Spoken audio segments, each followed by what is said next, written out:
Mi nuera me dijo, la boda será íntima, solo para jóvenes, usted entiende. Soy Amparo, viuda de 68 años. Lo que ella no sabía era que yo tenía la última palabra sobre su fiesta soñada. Estaba de pie en mi cocina, con el delantal que mi esposo Ricardo me había regalado hace más de 30 navidades, manchado de harina y sueños viejos. El aroma del adobo para el estofado que preparaba para el almuerzo llenaba cada rincón de la casa, un olor que para mí era el perfume del hogar. Afuera, el sol de la tarde se filtraba por la ventana, dibujando figuras doradas sobre los azulejos gastados. Fue en medio de esa paz cotidiana que mi nuera, Valeria, soltó la bomba, con la misma facilidad con la que se pide una taza de azúcar.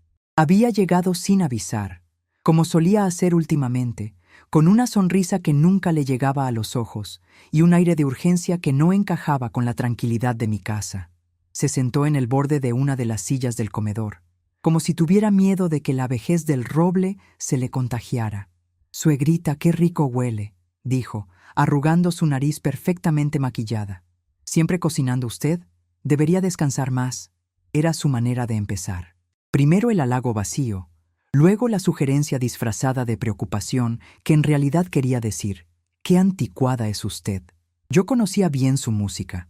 Desde que había empezado a salir con mi hijo Mateo, 4 años atrás, me había estudiado como a un bicho raro en un museo. Yo era la reliquia de la familia, la viejita que contaba historias de un mundo que, para ella, ya no existía.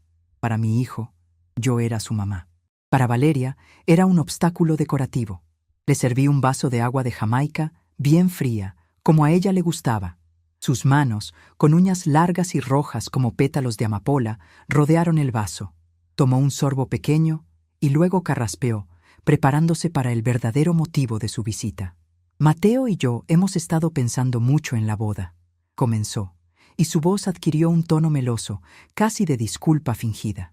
«Queremos algo diferente, algo muy nuestro, muy moderno». Yo asentí, mientras removía el guiso en la olla. El chup-chup lento de la cocción era el único sonido, además de su voz. Sentía la espalda de mi hijo en sus palabras. Él era un buen hombre, pero el amor lo había vuelto blando. Un muñeco de trapo en las manos de esta mujer con ambición de acero. «Por eso hemos decidido que la fiesta será algo muy íntimo», continuó. Y aquí vino la pausa, el pequeño suspiro para darle dramatismo. «Solo para jóvenes, usted entiende. Una celebración con nuestros amigos, con nuestra energía. No queremos que la gente mayor se sienta incómoda o se aburra con nuestra música y nuestro ambiente». El cucharón de madera se detuvo en medio de la olla. El calor del fogón me subió de golpe a la cara, pero no era por el fuego. Era un hielo que me empezaba a recorrer desde la nuca hasta los pies. «¿Gente mayor?» Se refería a mí, a su única suegra, la madre del hombre con el que se iba a casar. Me estaba borrando del día más importante de la vida de mi único hijo. El silencio se hizo espeso. Podía oír el tic-tac del reloj de pared de la sala, un regalo de bodas de mis padres. Cada segundo parecía un martillazo en el pecho. Levanté la vista del guiso y la miré. Ella me sostenía la mirada con una especie de piedad arrogante, la que se le tiene a un niño que no entiende las reglas de los adultos. Fue entonces cuando respiré hondo, buscando en el fondo de mis pulmones el aire que me acababa de robar, y respondí con la voz más serena que pude encontrar. «Claro, mijita, lo entiendo perfectamente». Una sonrisa de alivio puro se dibujó en su rostro. Qué fácil le había resultado. Había esperado una pelea, quizás lágrimas, un drama de telenovela, pero yo no le iba a dar ese gusto. Aprendí hace mucho tiempo junto a Ricardo que las batallas más importantes no se ganan a gritos, sino en silencio, con la cabeza fría y el corazón firme. Ella creía que mi calma era rendición. No podía estar más equivocada. Era la calma del cazador que espera el momento justo. «Sabía que usted lo entendería, suegra», dijo, levantándose ya con prisa. «Es usted tan comprensiva. Bueno, la dejo, que tengo cita en la estética. Ese estofado huele delicioso». Y así como llegó, se fue, dejando tras de sí un perfume caro que no lograba tapar el hedor de su desprecio. Me quedé sola en la cocina. El chup-chup del guiso ahora me sonaba a burla. Apagué el fuego. Se me había ido el hambre por completo. Me senté en la misma silla que ella había ocupado con tanto desdén. El vaso de agua de Jamaica estaba a medio beber, con la marca roja de sus labios en el borde. Sentí una punzada de dolor tan aguda que me encorvé. No era solo la exclusión, era la humillación, era el mensaje claro. Usted ya no pertenece, su tiempo ya pasó, hágase a un lado. Vi pasar mi vida en un instante. Los pañales de Mateo, sus fiebres de madrugada, el orgullo en sus graduaciones, las noches en vela cuando tenía el corazón roto, el día que me lo presentó, diciendo, «Mamá, ella es Valeria, el amor de mi vida». Amor. ¿Qué clase de amor construye su felicidad sobre la humillación de una madre? Las lágrimas me quemaban los ojos, pero me negué a dejarlas salir. Llorar era lo que ella esperaba. Yo iba a hacer algo mejor. La rabia, una rabia fría y lúcida, empezó a desplazar al dolor. Me levanté y caminé por el pasillo hasta el pequeño despacho que había sido de Ricardo. Todo estaba como él lo dejó. Sus libros de contabilidad, su pluma fuente, la foto de nuestra boda en el escritorio. Él siempre me decía, «Amparo, tú eres más fuerte de lo que crees. Tienes la cabeza de un general y el corazón de un león». Hacía años que no necesitaba ser un general. Había vivido una viudez tranquila, dedicada a mis plantas, a mi cocina y a mi hijo. Pero Valeria acababa de despertar al león. Abrí el último cajón del escritorio, el que siempre estaba con llave. Dentro, debajo de un montón de cartas viejas y fotos en blanco y negro, había una carpeta de cuero oscuro. La saqué y la puse sobre el escritorio. El polvo cubría las iniciales doradas, R y A S. Inversiones. Soplé el polvo y la abrí. Dentro no había cartas de amor, sino el verdadero legado de mi esposo. No eran solo los recuerdos, era el fruto de toda una vida de trabajo. Allí estaban las escrituras originales de la cadena de panaderías El Sol de la Mañana, el negocio que Ricardo fundó desde cero y que ahora administraba Mateo. Estaban los títulos de propiedad de los locales, incluyendo el más nuevo y rentable, ese que estaba en el centro comercial de lujo, y lo más importante, estaba el acta constitutiva de la empresa. Mis dedos, un poco torpes por la artritis, pasaron por encima del papel amarillento. Leí las cláusulas que conocía de memoria. Mateo era el gerente general, sí. Tenía un sueldo generoso y un porcentaje de las ganancias. Pero el 90% de las acciones, el control total de la sociedad, seguían a mi nombre. Ricardo, con su visión de futuro, había estructurado todo para protegerme. «El negocio es tuyo, Amparo», me había dicho antes de irse. «Mateo lo trabajará, pero tú siempre tendrás la última palabra. Es tu seguridad, tu independencia». Una sonrisa lenta, la primera sonrisa genuina en muchas horas, se dibujó en mi cara. Valeria y Mateo estaban planeando una boda de ensueño.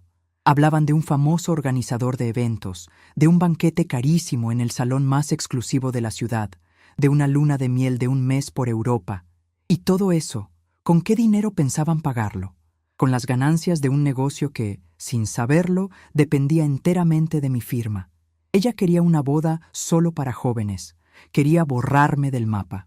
Pero para hacer su fiesta moderna y exclusiva, iba a necesitar la aprobación y los recursos de la gente mayor a la que tanto despreciaba. Cerré la carpeta de cuero con un sonido seco y definitivo. El dolor en mi pecho no había desaparecido, pero ahora estaba acompañado de una nueva sensación, un poder tranquilo y una determinación de hierro. No iba a montar una escena, no iba a llamar a mi hijo para reclamarle. Iba a hacer algo mucho más inteligente. Iba a enseñarles una lección sobre el verdadero significado de la palabra familia y el valor del respeto. Valeria había cerrado la puerta de su boda en mi cara, sin imaginar que yo no solo tenía la llave de la casa, sino que era la dueña de todo el edificio.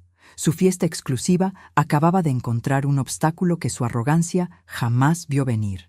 El sol de la mañana siguiente entró por mi ventana con una insolencia que no se correspondía con la tormenta que yo sentía por dentro. Pero la rabia de la noche anterior se había asentado, transformándose en una calma glacial, en una claridad que no había sentido en años. Ya no era solo la madre herida, era la guardiana de un legado. Y mi primera tarea era entender el terreno que estaba a punto de pisar. Necesitaba un mapa del imperio que mi nuera creía gobernar, y para eso tenía que hablar con mi hijo. Lo llamé con el pretexto más antiguo y efectivo de una madre: la comida. Mateo, mijito, hice el estofado que tanto te gusta. ¿Por qué no vienes a almorzar conmigo hoy? Sabía que no se negaría. A pesar de la influencia de Valeria, el estómago de mi hijo todavía recordaba el camino a casa. Llegó puntual, con esa sonrisa un poco culpable que ponía cuando sabía que había pasado demasiado tiempo sin venir. Me abrazó fuerte, hundiendo su cara en mi pelo. «Huele a ti, mamá. A hogar». Por un instante, fue mi niño otra vez, el que corría a mis brazos con las rodillas raspadas. Pero cuando se apartó, vi la sombra de Valeria en sus ojos, una preocupación ajena que no le pertenecía. Le serví un plato generoso de estofado con arroz blanco y tortillas recién hechas. Comió con el apetito de siempre, y entre bocado y bocado empecé mi investigación, con la sutileza de una bordadora trabajando un hilo fino. «¿Y cómo van los planes de la boda, hijo?» «Valeria me comentó algo ayer», dije, con un tono casual, mientras doblaba una servilleta. Se atragantó un poco con el arroz. «Ah, sí, mamá». «Bueno, ya sabes cómo es Vale, súper emocionada, quiere que todo sea perfecto». Evitó mi mirada, concentrándose en desmenuzar un trozo de carne con el tenedor. «Me parece muy bien. Es un día único», continué con una sonrisa serena. «¿Y ya tienen el lugar?» Escuché que los salones buenos hay que reservarlos con un año de anticipación. Fue como abrir una compuerta. La preocupación que había visto en sus ojos se desbordó en palabras. «¡Uf! Ni me digas, mamá. Es una locura. Valeria quiere el Salón de los Espejos, en el Hotel Grand Majestic. Cuesta un ojo de la cara. Y luego el banquete, el diseñador del vestido, el fotógrafo que es famoso en Instagram. A veces siento que es demasiado». Dejé que hablara. Se quejó del costo de las flores, de la banda de música que cobraba en dólares, de la lista de invitados de Valeria, que parecía incluir a media ciudad. Yo escuchaba, asentía, y en mi mente iba sumando cifras. Cada una de sus palabras era una pincelada más en el cuadro de su ingenuidad y de la ambición desmedida de su futura esposa. Estaban construyendo un palacio sobre cimientos de arena, sin saber que la dueña del arenal era yo. «Pero bueno», concluyó él, con un suspiro de resignación que sonaba más a derrota, «ella dice que es una inversión, que tenemos que mostrar el éxito de las panaderías, que es bueno para la imagen del negocio». «¿Ah, sí? ¿La imagen del negocio?», pregunté, y esta vez mi voz tuvo un filo que no pude disimular del todo. «¿Y el negocio puede pagar esa inversión?». Mateo se encogió de hombros. «Bueno, las ventas van bien, y Vale dice que para ganar dinero hay que gastar dinero. Ella tiene mucha visión para esas cosas modernas, mamá. Yo soy más de los números, como papá, pero ella entiende de marcas, de estatus». Ahí estaba, el veneno que Valeria le había inoculado gota a gota. La idea de que el trabajo duro de su padre y el mío era algo anticuado, un simple motor para financiar sus delirios de grandeza. Le serví más arroz, sonreí y cambié de tema. Ya tenía todo lo que necesitaba de él. Mi pobre hijo no era un villano, era una víctima más, ciego por un amor que lo estaba usando. La verdadera partida de ajedrez no era con él, sino con la reina que movía sus piezas. Esa misma tarde, después de que Mateo se fue con un par de recipientes llenos de comida y la conciencia tranquila, volví al despacho de Ricardo. Esta vez, mi misión era más profunda. Saqué no solo la carpeta de cuero, sino también los libros de contabilidad de los últimos 3 años, los estados de cuenta bancarios que llegaban a mi nombre y que yo, tontamente, le había estado entregando a mi hijo sin revisar, confiando en él. Me puse los lentes de leer de Ricardo que guardaba en el cajón de su escritorio. Al principio, los números me parecieron un laberinto.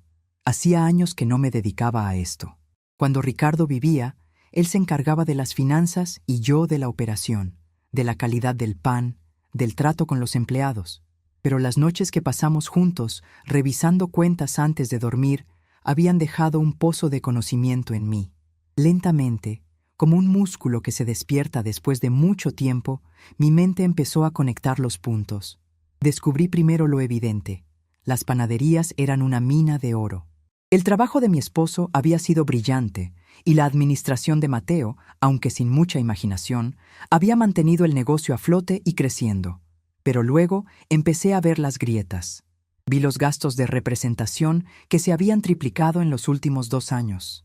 Cenas en restaurantes donde un solo plato costaba lo que uno de mis panaderos ganaba en una semana. Vi facturas de boutiques de lujo bajo el concepto de uniformes corporativos. Vi la compra de un coche nuevo, un modelo europeo, deportivo y elegante a nombre de la empresa, el coche que manejaba Valeria. Cada factura era una bofetada. Cada retiro injustificado era un insulto a la memoria de mi marido, al sudor que habíamos derramado juntos. No solo estaban planeando una boda a mis espaldas, estaban desangrando el patrimonio de mi familia para mantener un estilo de vida que no se habían ganado. Mi poder no era solo una firma en un papel, era el conocimiento detallado de su fraude silencioso. Ellos creían que yo era una viejita que no entendía el mundo moderno, pero yo estaba leyendo la historia de su engaño en el lenguaje universal de los números. Apoyé la frente en la madera fría del escritorio. Sentí el peso de todos los años que había permitido que me vieran así. Recordé una vez, hace como 1 año, que intenté sugerirle a Mateo que abriéramos una línea de panes integrales y de masa madre. Le hablé de la nueva tendencia de la comida saludable. Valeria, que estaba presente, se rió con esa risita suya, como un cascabel de plata.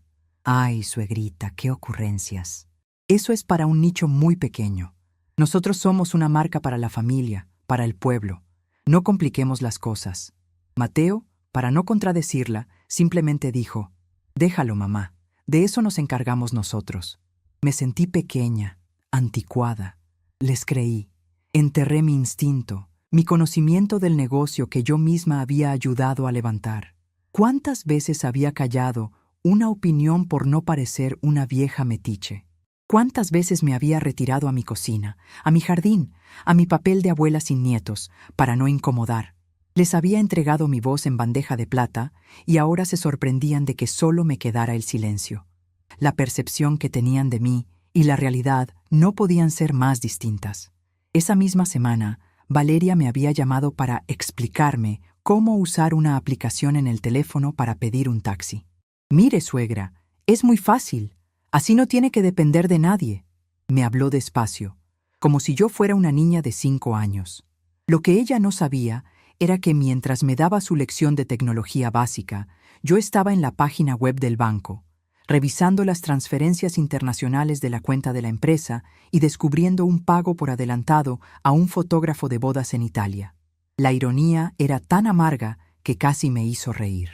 Ellos me veían cuidando mis rosales, podando las hojas secas, una viejecita inofensiva en su jardín, y en cierto modo tenían razón. Estaba podando las ramas muertas, preparándome para sanear la planta desde la raíz. La noche cayó sobre la ciudad, y la única luz en la casa era la de la lámpara del escritorio de Ricardo. Tenía todos los papeles esparcidos frente a mí, las actas, los estados de cuenta, las facturas sospechosas. Tenía el poder, tenía el conocimiento. Ahora necesitaba un plan silencioso, elegante y devastador. No iba a ser una venganza impulsiva. Tenía que ser una lección sobre el respeto, el trabajo duro y la honestidad. Iba a usar el propio lenguaje de Valeria, el del estatus y el dinero, para enseñársela. Mi primer paso estaba claro. Necesitaba un aliado, alguien que entendiera el lenguaje de las leyes y los contratos tan bien como yo entendía el de la harina y la levadura. Alguien de la vieja guardia, alguien que le debía su carrera a la confianza de mi esposo. Busqué en la agenda de contactos de Ricardo. Sus dedos habían dejado una marca en el cuero gastado. Allí estaba el nombre, escrito con la caligrafía firme de mi marido: Horacio Villanueva, abogado. El mejor de la ciudad en derecho mercantil. Un hombre recto, a la antigua, cuya lealtad era tan sólida como el roble de su escritorio. Tomé el teléfono, mi corazón latiendo con una fuerza que no recordaba. No era miedo, era adrenalina, era la emoción de la batalla que se avecina. Marqué el número de su despacho, el mismo de hacía 20 años. Una voz joven y eficiente contestó: «Despacho Villanueva, buenas noches». «Buenas noches», dije, y mi voz sonó firme, clara, como la de la mujer que una vez dirigió a 50 empleados. Habla Amparo Sotomayor, viuda de Ricardo Sotomayor. Necesito una cita urgente con el licenciado Villanueva. Dígale que es sobre el futuro de El Sol de la Mañana. Hice una pausa, mirando la fotografía de Ricardo en el escritorio. Él me sonreía, como dándome su bendición. Valeria quería una boda moderna, una fiesta de jóvenes pagada con el sudor de los viejos, pues estaba a punto de descubrir que la administradora de ese sudor todavía estaba viva y que tenía la memoria muy larga. La fiesta acababa de entrar en una fase de revisión de presupuesto, y la junta directiva, compuesta por una sola persona, estaba a punto de tomar su primera decisión. La reunión con Horacio Villanueva fue como volver a casa después de una larga tormenta. Su despacho olía a lo que olía el de mi esposo, a cuero viejo, a papel importante y a café recién hecho. Horacio, con su cabello completamente blanco y los mismos lentes de montura gruesa que usaba desde que era un pasante en el bufete, me recibió con un abrazo que transmitía un respeto profundo, casi filial. Era un hombre de la estirpe de Ricardo, forjado en la lealtad y la palabra dada. «Amparito, qué gusto verte, pero cuánto lamento las circunstancias», dijo, sentándome en el sillón de piel frente a su imponente escritorio. Ricardo siempre me lo dijo. «El día que yo falte, cuida de Amparo. Su corazón es noble, pero su temple es de acero. No dejes que nadie la subestime». Una oleada de emoción me subió por la garganta, pero la contuve. No era momento para la nostalgia, sino para la estrategia. Le conté todo. No omití detalle. La frase cruel de Valeria, el desdén en su mirada, la forma en que me había descartado como un mueble viejo. Le hablé de mi hijo, atrapado en medio, y de mi decisión, no de vengarme, sino de impartir justicia. Mientras yo hablaba, Horacio escuchaba en silencio, sus dedos entrelazados sobre el escritorio. Cuando terminé, se reclinó en su silla y una sonrisa dura, casi imperceptible, asomó en sus labios. «Subestimarte a ti», musitó. «Qué error tan garrafal.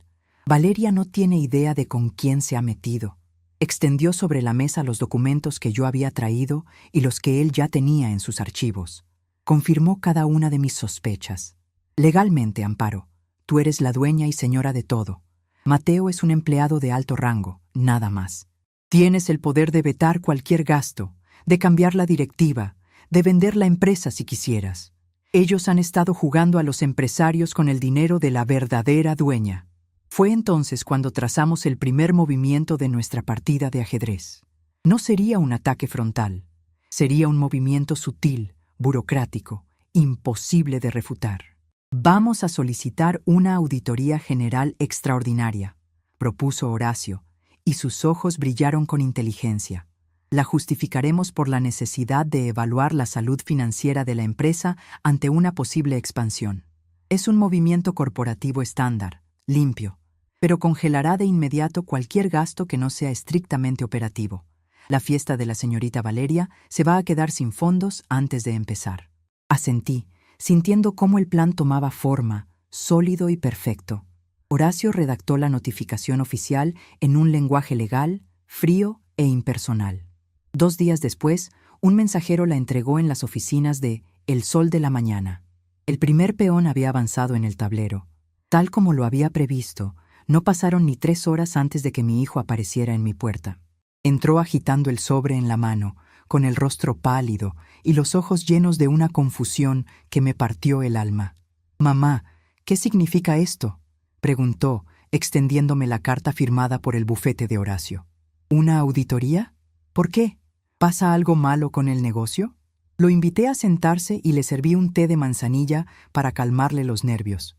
Mantuve mi expresión serena, la de una madre preocupada pero firme. «No pasa nada malo, mijito.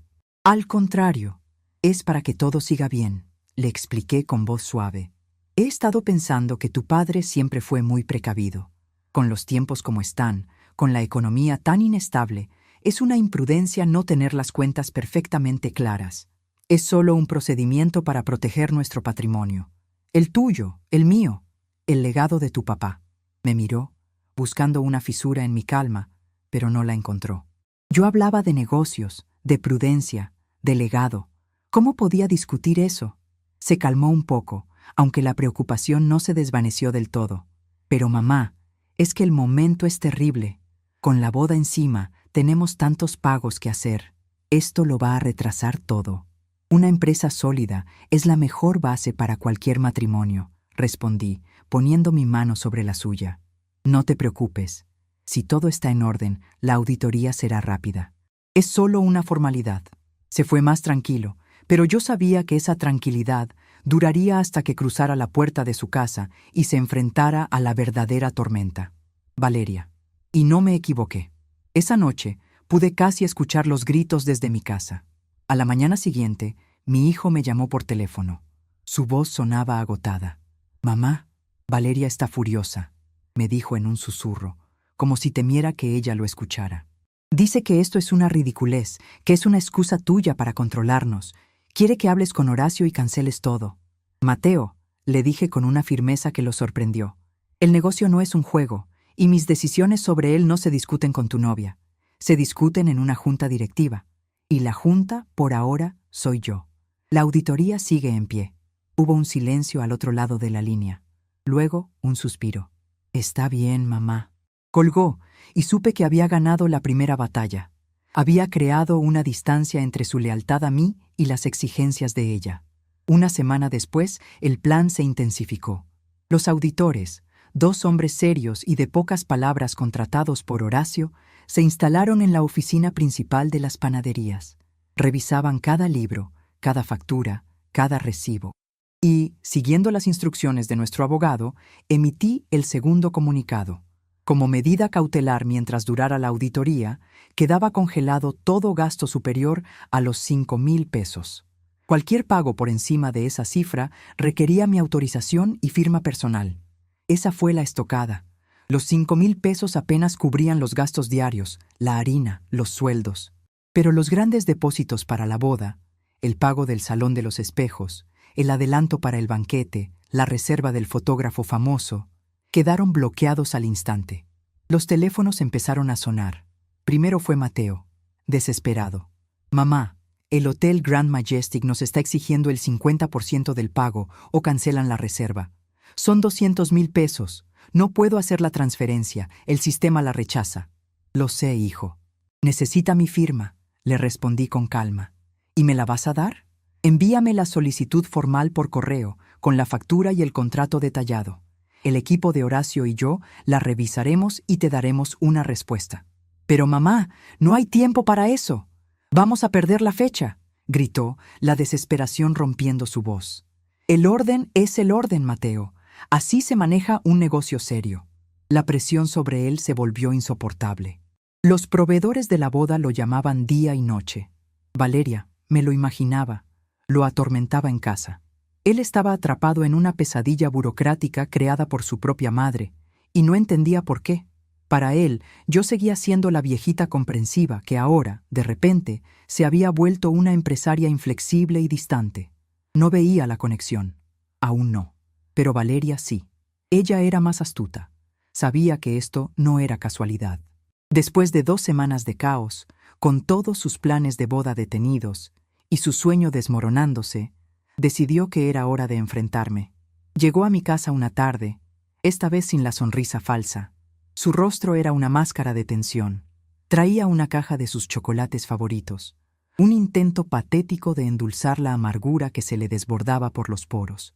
«Suegrita», empezó, con una voz que luchaba por sonar dulce. «Vengo a ver cómo está.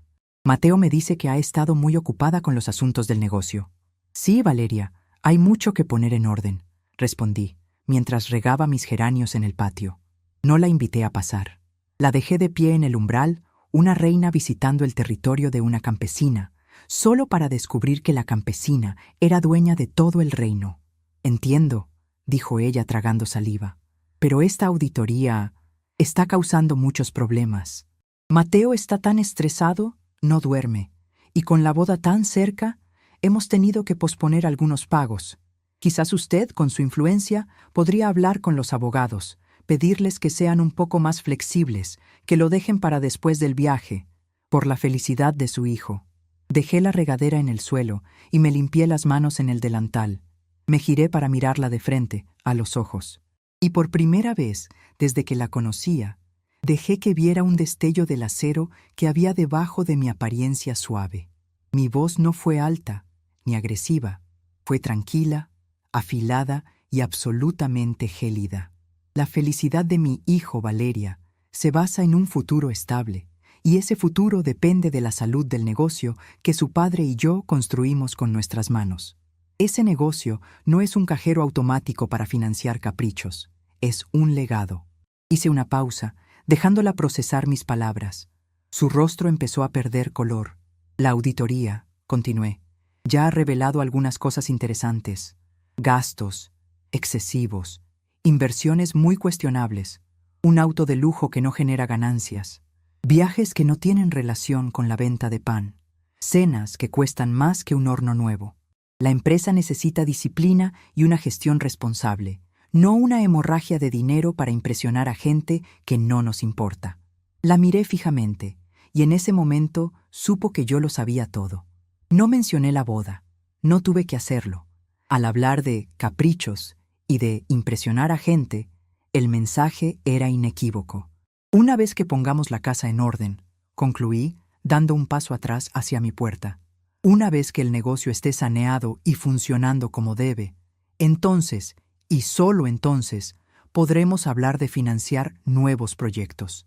Que tengas buena tarde. Valeria se quedó paralizada con la caja de chocolates en la mano. La máscara de dulzura se había hecho añicos, y lo que quedaba era una expresión de pura incredulidad y un miedo que empezaba a nacer en sus ojos. Vio, quizás por primera vez, no a la suegra dócil y anticuada, sino a la matriarca de la familia, a la verdadera dueña del poder que ella tanto anhelaba. Se fue sin decir una palabra más. La vi caminar por la acera con pasos inseguros, como si el suelo se hubiera vuelto inestable bajo sus pies. Cerré la puerta y el silencio volvió a mi cocina. La primera fase de mi plan estaba completa. Les había cortado el suministro de dinero. Ahora era solo cuestión de tiempo. Pronto, muy pronto, vendrían a mí, no para informarme de sus decisiones, sino para pedir mi permiso. Y yo estaría aquí, esperando, con la lección que aún no había terminado de enseñar. Los días que siguieron a mi encuentro con Valeria fueron de un silencio tenso, como el aire quieto que precede a un terremoto. Yo no moví una ficha más. Me dediqué a mis plantas, a mi cocina, a mi rutina. Sabía que la maquinaria que había puesto en marcha ya no necesitaba mi impulso. Ahora trabajaba sola, demoliendo pieza por pieza el castillo de naipes que mi nuera había construido. La primera pieza en caer fue el salón de los espejos. Mateo me llamó, con la voz rota. «Mamá, perdimos la reserva. Nos dieron un ultimátum para el pago y como no pudimos cumplir, le dieron nuestra fecha a otra pareja. Valeria no ha parado de llorar en todo el día». No dije, «Te lo advertí». Simplemente respondí, «Qué lástima, hijo. A veces las cosas pasan por algo». Después del salón, vino el fotógrafo. El famoso artista de Instagram les envió un correo que mi hijo me reenvió desesperado, con una factura adjunta por cancelación de contrato. Reclamaba una penalización de 50,000 pesos. «No tenemos ese dinero, mamá. ¿De dónde se supone que lo saque?» Le sugerí que negociara un plan de pagos. Estaba enseñándole, a la fuerza, el verdadero valor del dinero. La humillación para Valeria debió ser el golpe de gracia. La organizadora de bodas, una mujer con un apellido importante y una agenda llena de clientes millonarios, les comunicó por medio de su asistente que, dadas las circunstancias de inestabilidad financiera, se veía obligada a rescindir sus servicios. La noticia se esparciría como la pólvora en su círculo social. La boda del año se estaba convirtiendo en el chisme del mes. El sueño de Valeria no solo se estaba desvaneciendo, sino que se estaba transformando en una pesadilla pública. En su desesperación, intentaron buscar una salida, una ruta de escape que no pasara por mí. Supe, por una indiscreción de mi hijo en una de sus llamadas angustiadas, que Valeria lo había convencido de pedir un préstamo personal al banco. Fue un intento inútil. El sueldo de Mateo, aunque bueno, no era suficiente para el crédito que necesitaban, y el banco, al ver que su principal activo, la empresa familiar, estaba bajo una auditoría, le negó la solicitud. Cada puerta que intentaban abrir se cerraba con un portazo. La jugada más audaz de Valeria fue intentar llegar directamente a Horacio. Consiguió una cita con él. seguramente haciéndose pasar por representante de Mateo. Me la imaginé entrando en aquel despacho solemne, con su ropa de marca y su actitud de reina, intentando seducir o presionar a un hombre que había visto nacer y morir a tiburones mucho más grandes que ella. Horacio me llamó después para contarme, con una diversión mal disimulada en la voz. Amparito, la señorita vino a verme. Me habló de la importancia de la agilidad en los negocios, de la visión de futuro. Intentó darme a entender que usted, con todo respeto, ya no estaba en sintonía con los tiempos modernos. ¿Y usted qué le dijo, Horacio? Le dije que, en mis 40 años de carrera, he aprendido que los valores que nunca pasan de moda son la honestidad, el respeto y la lealtad. Y que mi única lealtad era con mi clienta, la accionista mayoritaria y presidenta del Consejo de El Sol de la Mañana, doña Amparo Sotomayor. Le informé que cualquier solicitud debía ser canalizada a través de usted. Creo que es la primera vez en su vida que alguien le dice que no de una forma tan rotunda. El último camino había sido bloqueado. Todas las rutas, todos los atajos, todos los planes B conducían de vuelta a la misma dirección, la puerta de mi casa. Y finalmente vinieron. Era un jueves por la tarde. El sol se estaba poniendo, tiñendo el cielo de naranjas y violetas. Yo los esperaba, no en la cocina, con mi delantal puesto. Los esperaba en el despacho de Ricardo. Me había puesto un vestido sencillo pero elegante, de lino azul.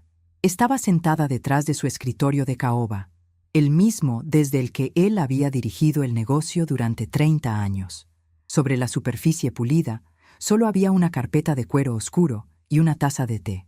Cuando tocaron el timbre, mi corazón no se aceleró. Estaba en calma. Era la hora de la verdad. Los hice pasar al despacho. La sorpresa en sus rostros al verme sentada allí, en la silla de mi esposo, fue evidente. No era la suegrita en su cocina, era la dueña de casa en su centro de poder. Mateo parecía un fantasma. Había perdido peso, tenía ojeras. Valeria, a su lado, era una estatua de rabia contenida. Su mandíbula estaba apretada y sus ojos me lanzaban dagas. «Mamá», empezó Mateo, con la voz ronca. «Necesitamos hablar». «Los escucho», dije, indicándoles las 2 sillas frente al escritorio. Mi hijo, con la mirada baja, me relató el desastre. La cancelación del salón, la deuda con el fotógrafo, la vergüenza social. Hablaba de nosotros, de nuestra boda, pero la desesperación era solo suya. Valeria permanecía en un silencio sepulcral. Cuando terminó, levantó la vista y sus ojos suplicaban. «Necesitamos el dinero, mamá. Por favor, libera los fondos. Después de la boda, te juro que seremos más cuidadosos». Dejé que el silencio se asentara en la habitación por un largo minuto. Tomé un sorbo de mi té. Luego, miré a mi hijo con todo el amor que sentía por él, pero también con toda la firmeza que la situación requería. «Mateo», dije suavemente, «el problema es que has estado hablando en plural, cuando la empresa es un singular. Crees que el negocio es tuyo, pero no lo es. Es mío». Abrí la carpeta de cuero que tenía frente a mí. Con un movimiento lento, deslicé sobre la madera pulida el acta constitutiva de la empresa. Mi dedo índice se posó sobre una de las cláusulas. «Lee esto, por favor», en voz alta.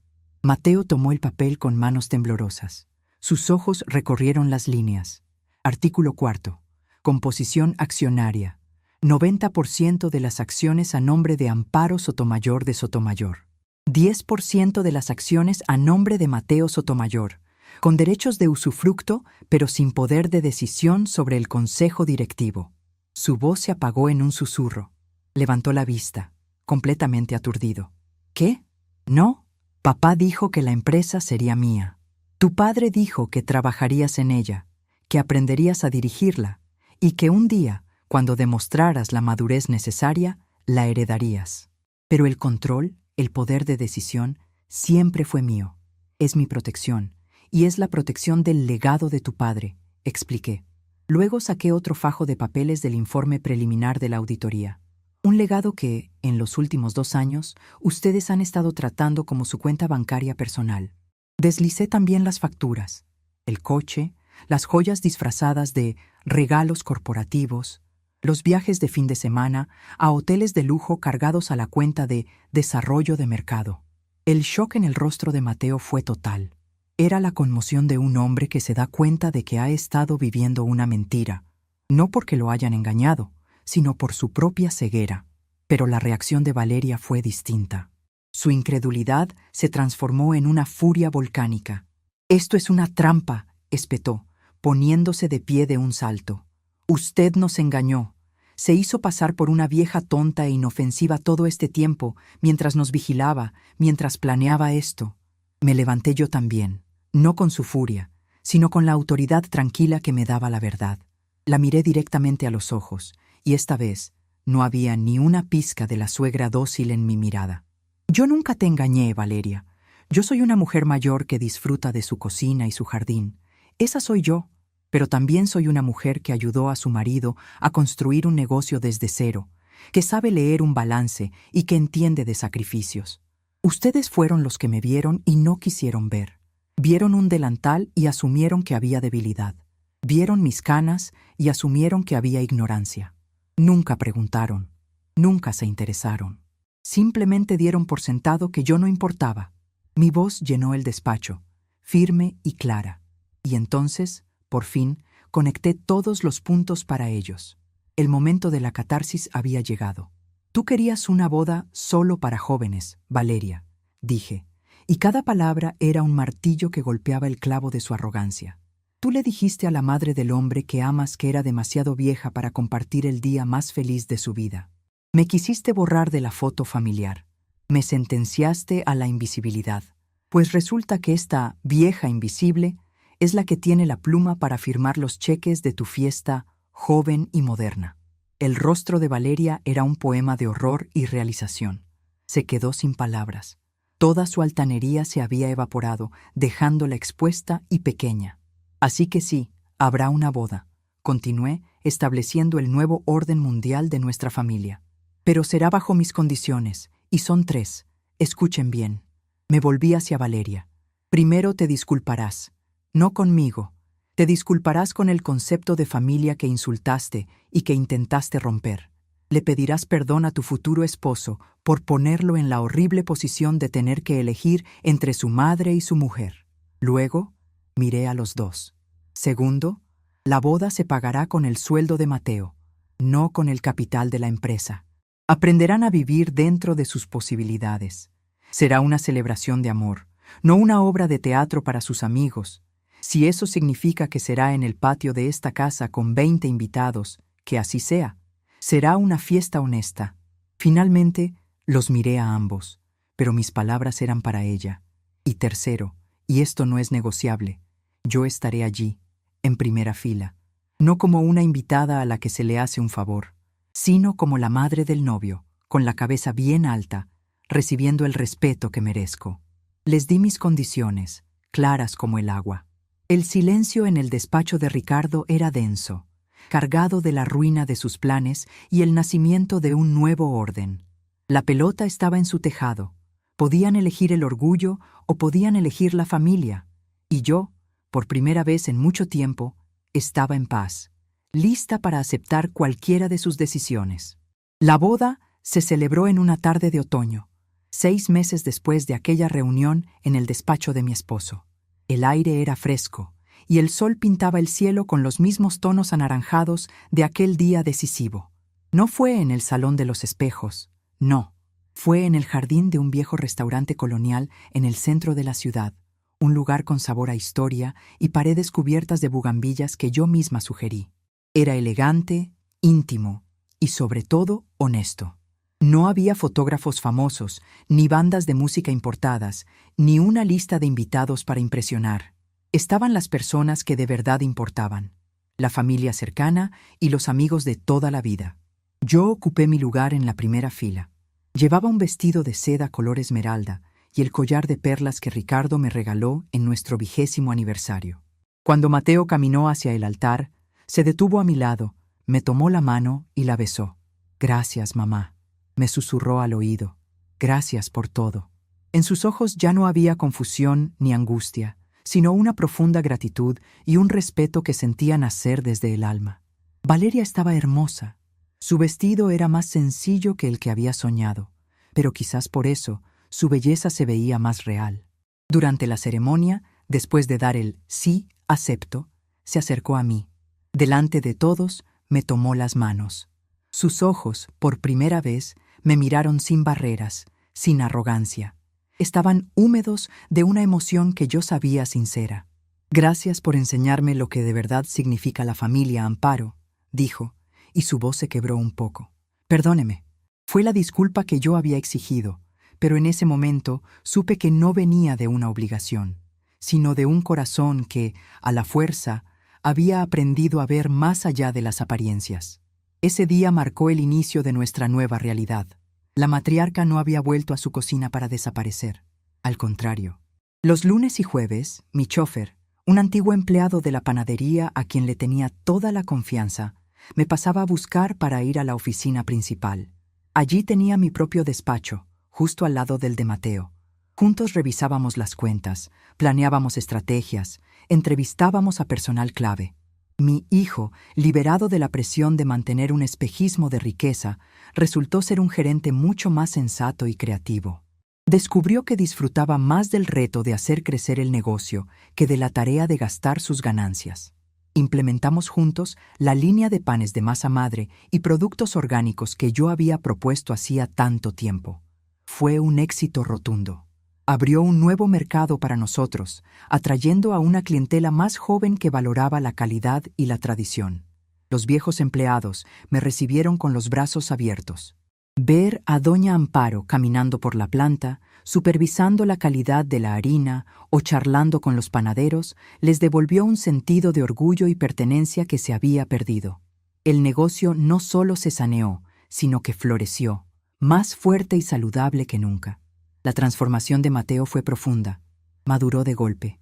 Aprendió a trazar la línea entre su vida personal y la empresa, a decirle no a los caprichos de su esposa y a valorar el consejo de su madre. Nuestra relación se fortaleció, se volvió una sociedad basada en el respeto mutuo. Hablábamos de todo, desde el precio del trigo hasta sus miedos como futuro padre. Porque sí, un par de meses después de la boda, me dieron la noticia. Fue un domingo, en mi casa, después del almuerzo. Valeria, que ahora insistía en ayudarme a lavar los platos, se secó las manos y se sentó junto a mí en el sofá. Mateo la tomó de la mano. «Mamá», dijo él, «queremos decirte algo. Vas a ser abuela». La alegría que sentí fue inmensa, una ola de calor que me llenó el pecho. Pero fue la forma en que lo dijeron lo que más me conmovió. No era un anuncio, era una ofrenda. Valeria me miraba con una mezcla de timidez y esperanza. «Quisiéramos pedirle un consejo, Amparo», dijo ella, con una humildad que yo jamás hubiera creído posible en ella. «¿Cree que seremos buenos padres?» Vi en sus ojos el final de su larga y dura lección. Había aprendido que el dinero puede comprar una fiesta, pero no la felicidad, que el estatus es una decoración frágil, pero que el respeto es el cimiento de todo, que la familia no es un grupo de gente que posa para una foto, sino un equipo que lucha y se perdona. Su camino había sido el más difícil. La caída de su pedestal fue pública y dolorosa, pero en lugar de romperse, había elegido reconstruirse con materiales más nobles. Una tarde, mientras estaba en mi jardín podando mis rosales, me detuve a pensar en el torbellino de los últimos meses. Pensé en la mujer que era yo antes de todo esto, tranquila, resignada, invisible por elección propia. El dolor de aquella frase cruel de Valeria había sido como una piedra lanzada a un estanque dormido. Despertó olas que me arrastraron a la orilla de una nueva vida. No busqué el poder, pero cuando lo encontré, entendí que era mi responsabilidad usarlo, no para castigar, sino para corregir, no para dominar, sino para proteger. Entendí una de las grandes verdades de la vejez. La gente no desprecia tus años, desprecia la debilidad que creen que viene con ellos. Con los años aprendí que el respeto no se exige a gritos, se construye en silencio, con acciones firmes y dignas. Y a veces, para que los demás te escuchen, no tienes que levantar la voz, solo tienes que retirarles, con calma, la silla en la que se habían sentado con demasiada comodidad.